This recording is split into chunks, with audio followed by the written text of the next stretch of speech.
Hi అండి. Welcome to story book audio. ఈ కథ మీకు నచ్చినట్లయితే లైక్ చేయండి, షేర్ చేయండి, సబ్స్క్రైబ్ చేయండి. దివ్య, ఏంటండి, బయటికి వెళ్దాం, రెడీ అవ్వు అన్నాడు. ఎందుకు? ఏ చెప్తే కానీ రావా అని సూర్య సీరియస్గా అనగానే దివ్య ఏం మాట్లాడలేదు. నిన్నే మాట్లాడవే అన్నాడు మరోసారి కోపంగా. రెడీ అవుతానండి అని సైలెంట్గా రూమ్కి వచ్చి చుడీదార్ వేసుకొని రెడీ అయింది. ఇక్కడ సూర్య బ్రహ్మమ్మ దగ్గరికి వచ్చాడు. ఏంటి నాన్న, ఎలా వచ్చావు? అమ్మమ్మ, దివ్యని తీసుకుని బయటికి వెళ్తున్నాను. వచ్చేసరికి లేట్ అవుతుంది, నువ్వు జాగ్రత్తగా ఉండు. పర్లేదు, వెళ్ళండిరా. నేను మీరు వచ్చే వరకు సినిమా చూస్తాను. హాల్లో టీవీ ఉంది కదా, తోడుగా పనివాళ్ళు కూడా ఉన్నారు. నాకేంట్రా భయం, మీరు నిక్షేపంగా వెళ్ళి బయటికి అంది నవ్వుతూ. సరే అమ్మమ్మ అని తన రూమ్కి వచ్చి డ్రెస్ చేంజ్ చేసుకొని దివ్య వైపు చూశాడు. ఎల్లో కలర్ చుడీదార్లో చాలా అందంగా ఉంది. లైట్గా మేకప్ వేయడంతో మరింత అందంగా కనిపిస్తుంది. నవ్వుతూ ఆమె దగ్గరికి వచ్చి, దివ్య, ఏంటండి, మేకప్ వేసావా? లేదు, జస్ట్ క్రీమ్ రాసి లిప్స్కి లిప్ బామ్ రాశాను అంతే అంది. అవునా అంటూ బటన్ బెల్లితో ఆమె పెదవిని రాశాడు. దివ్య కోపంగా చూసి సూర్య చేతికి పక్కకి నెట్టి, చాలు మీ నాటకాలు, నాకు తెలుసు నన్ను కూల్ చేయటానికే ఇదంతా. అయినా ఎందుకు నా మీద అరిచారు? నేనేం చేశానని? మరి అరవనా? మార్నింగ్ నుంచి నువ్వు అసలు సంతోషంగా లేవు కదా, అందుకే కోపం వచ్చింది అంటూ ప్రేమగా ఆమెని దగ్గరికి తీసుకున్నాడు. ఒక్కసారిగా అతన్ని హత్తుకుంది దివ్య. ఏం చేయను, ఎందుకో తెలియదు, భయంగా ఉంది అంది. ఎక్కడైతే మన మధ్యన ఎందుకు వస్తుందన్నో ఆమె తల నిమురుతూ నవ్వుతూ అన్నాడు. షాక్ అయింది దివ్య. అవును, అవునా కాదా? Say yes or no my wife. ఆ మెడవంపులో ముద్దు పెడుతూ సూర్యగారు, ఏమైందిరా అంటూ బెడ్ మీద కూర్చొని ఆమెను తన ఒడిలో కూర్చోబెట్టుకున్నాడు. ఏం లేదండి, నీరజ గారు అంతలా కోపంగా చూశారు కదా, పైగా మీ అమ్మమ్మ గారు కూడా వచ్చారు కదా, ఎంత కాదన్నా రిలేషన్ ఉంది కదా, ఎప్పటికైనా మన మధ్యలో ఎందుకు వస్తుందేమో అని అంటూ భయంగా చూసింది. అప్పటికే సూర్య చూపు మార్చాడు. ఏంటి, డ్రామాలు ఆడుతున్నావా? కోపంగా అన్నాడు. కాదు సూర్యగారు, అలాంటి భయాలు ఏం పెట్టుకోకు. పెట్టుకున్నావంటే నువ్వు నేను హ్యాపీగా ఉండలేం. చెప్పేది విను, చిన్నపిల్లవి ఏం కాదు కదా, కాస్త అయినా ఆలోచించు. ఆ ఇందు ఎలా వస్తుంది? తనకి నాకు డైవర్స్ అయిపోయాయి, నువ్వే నా భార్యవి, అర్థమైందా అని ఆమె చెంపపై చేయి వేసి, ఇప్పటి వరకు ఉన్న దూరం చాలు, నీ పిచ్చి ఆలోచనలు మన మధ్య దూరం పెంచకు, పద సరదాగా బయటికి వెళ్దాం అని దివ్యను తీసుకొని బయటికి వెళ్ళాడు. సూర్య అయిందు బయటికి వెళ్ళగానే భ్రమరాంబ రాజశేఖర్కి కాల్ చేసింది. ఏంటి, గుర్తున్నానా? మనవడిని చూడగానే కొడుకుని మర్చిపోయా అనుకున్నాను అమ్మా, కానీ బాగానే గుర్తు ఉన్నాను నీకు వెటకరంగా అన్నాడు. ఎందుకు గుర్తు ఉండవు రా, అసలు పొద్దున్నే ఫోన్ చేద్దాం అనుకున్నాను, కానీ సూర్య ఉన్నాడు అని చేయలేదు. వాడు ఇప్పుడే బయటికి వెళ్ళాడు, నీతో మాట్లాడదామని ఫోన్ చేశాను.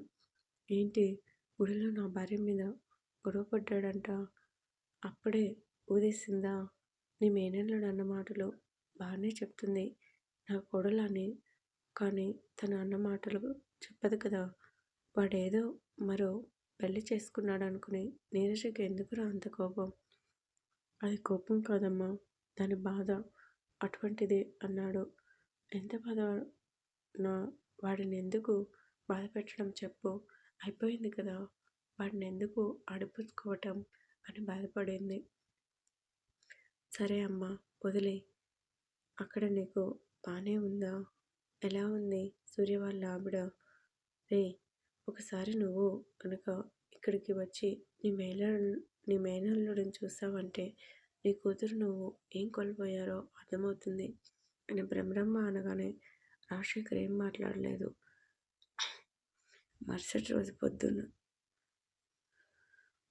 రోజు దివ్య పొద్దున్నే లేచి పట్టుచీర కట్టుకుని రెడీ అయింది. అప్పటికి నీరసంగా పైకి లేచాడు సూర్య. ఏంటండి ఇంత లేటుగానా లేచేది?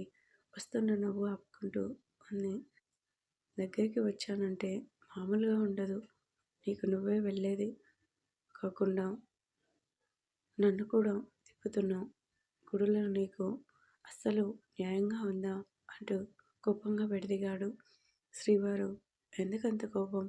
ఈరోజు బాబా గుడిలో ప్రసాదం ఇచ్చేది మనమే కదా, మర్చిపోయారా? నేను మర్చిపోయినా గుర్తు చేయటానికి నువ్వు ఉన్నావు కదా, ఎందుకండి అంత కోపం అని సూర్యని చూసి ముసిముసిగా నవ్వుతూ సిగ్గుపడింది. ఏంటి అలా నవ్వుతున్నావు అంటూ తన్ని తాను చూసుకున్నాడు. అతని కట్టు బనియన్పై కుంకుమ చూసి ఆలోచిస్తూ దివ్యని పక్కకు నెట్టి తన్ని తాను మిర్రర్లో చూసుకున్నాడు. ముఖంపై దివ్య బొట్టు బిళ్ళ బనియన్పై లైట్గా కుంకుమ అంటుకోవడంతో చూసి తనలో తానే నవ్వుకుని దివ్యను చూశాడు. అప్పటికే దివ్య ముఖం ఎరపెక్కిన ముద్దమందారంలా ఉండేసరికి ఆమెను టీచ్ చేద్దామనుకున్నాడు. కానీ టైం లేదని టవల్ తీసుకుని వాష్రూమ్కి వెళ్ళాడు. ఇక్కడ దివ్య ప్రసాదం అవన్నీ కేన్లో పెట్టింది. ఏంటి దివ్య ఆ కేన్లో? బామ్మ, ఈరోజు గుడిలో ప్రసాదం ఇస్తున్నాం, మీరు కూడా వస్తారా? నేను ఇంకా స్నానం చేయలేదమ్మా. అయినా నేను ఎందుకు చెప్పు, నువ్వు సూర్య వెళ్ళి రండి. సరే బామ్మ, టిఫిన్ ఇడ్లీ వేశాను, తింటారు కదా? తింటానమ్మా. ఎందుకు తిన్నావు? బాక్స్లో పులిహోర కూడా పెట్టాను. అంటే నేను వచ్చేసరికి 11 అలా టైం అవుతుంది బామ్మ. ఆకలి వేస్తే పులిహోర తినండి. ఇంక మీకు ఏం కావాలన్నా సర్వెంట్ వాళ్ళని అడగండి. బామ్మ రాగానే నేను వంట చేస్తాను అంది. నా బంగారు తల్లి, ఎన్ని ముందు జాగ్రత్తలు నీకు. నా గురించి నువ్వు ఏం ఆలోచించకు అని సూర్య రావటంతో ఇద్దరూ బామ్మగారి దగ్గర ఆశీర్వాదం తీసుకుని గుడికి వెళ్ళారు. నిజంగానే నా మనవడు చాలా అదృష్టవంతుడు. మంచి భార్య దొరికింది. రాగానే ఇద్దరికి దిష్టి చేయాలి. వచ్చి వంట ఏం చేస్తుంది పాపం అని సర్వెంట్ వాళ్ళకి కూరగాయలు కట్ చేయమని చెప్పి తనే వంట చేస్తుంది. కార్ పార్కు చేసి బయటే కళ్ళు కడుక్కొని గుడి లోపలికి వచ్చారు సూర్య, దివ్య. ముందుగా ఇద్దరు దేవుణ్ణి దండం పెట్టుకుని హారతి తీసుకున్నారు. దివ్య, ఏంటండి రా బొట్టు పెడతానని దివ్య పాపిట్లో కుంకుమ పెట్టాడు. ఆ టైంలోనే బయట కారు దిగారు విజయ్, ఇందు. ఏమండి, గుడికి అందరూ వస్తున్నారు కదా, ఇంకా స్టార్ట్ చేద్దాం ప్రసాదం పెట్టడం. సరే పద అని పూజారి గారికి విషయం చెప్పి ఇద్దరు బయటికి వచ్చిన భక్తులకు ప్రసాదం ఇస్తున్నారు. విజయ్, ఇందు లోపలికి వచ్చారు. విజయ్ చుట్టూ అంతా చూశాడు. కానీ దివ్య జాడ ఎక్కడా లేదు, కనిపించలేదు. ఏంటి విజయ్ వెతుకుతున్నావు? దివ్య గురించి. ఇందు, తను ఇంకా రాలేదు అంటావా? అదే అనుకుంటున్నాను. వస్తుంది విజయ్, ఎందుకంత తొందర? నువ్వేమీ కంగారు పడుకో. నీకు గుర్తుండే చెప్పావు కదా తను ఎక్కువ బాబా గుడికి వస్తుందని. చూద్దాం, వెయిట్ చేద్దాం. లేదంటే నెక్స్ట్ వీక్ అయినా గుడికి వద్దాం అని ఇద్దరు దేవునికి దండం పెట్టుకుని బయటికి వచ్చారు. దివ్య, సూర్య గుడి పక్కన ఉండటంతో వాళ్ళిద్దరికి కనిపించలేదు.